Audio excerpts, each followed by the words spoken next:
श्रीमद्भगवद्गीता अथ द्वादशोऽध्यायः भक्तियोग अर्जुन उवाच एवं सततयुक्ता ये भक्तास्त्वां पर्युपासते ये चाप्यक्षरमव्यक्तं तेषां के योगवित्तमाः श्रीभगवानुवाच मय्यावेश्य मनो ये मां नित्ययुक्ता उपासते श्रद्धया पर्युपेतास्ते मे युक्ततमा मताः ये त्वक्षरं निर्देश्यम् अव्यक्तं पर्युपासते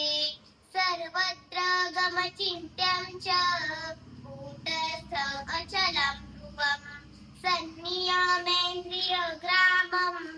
सर्वत्र समबुद्धयः ते प्राप्नुवन्ति मामेव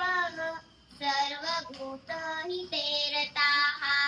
क्लेशोऽधिकतरस्तेषाम्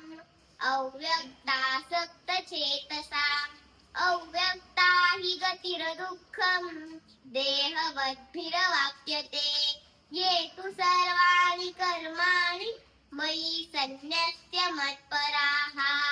अनन्येनैव योगेन मां ध्यायन्त उपासते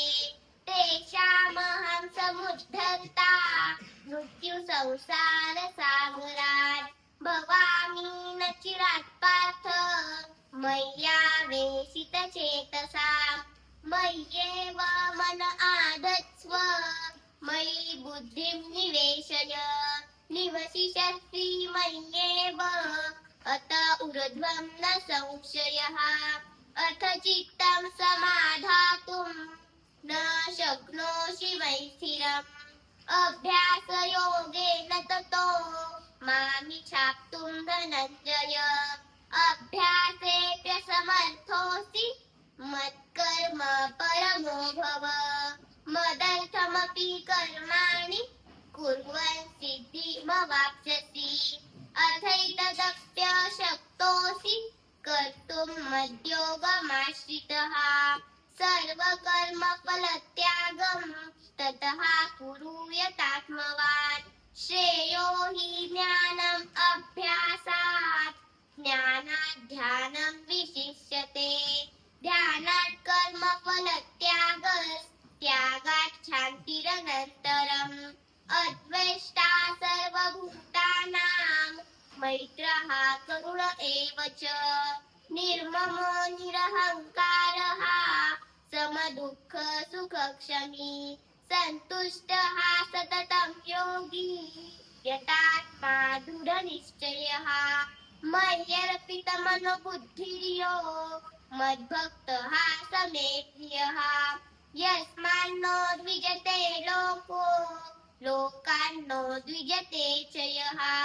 हर्षामर्षभयोद्वेगैर्मुक्तो यः स च मे प्रियः ॐ तत्सत् इति श्रीमद्भगवद्गीतासु उपनिषत्सु ब्रह्मविद्यायां योगशास्त्रे श्रीकृष्णार्जुनसंवादे भक्तियोगो नाम द्वादशोऽध्यायः।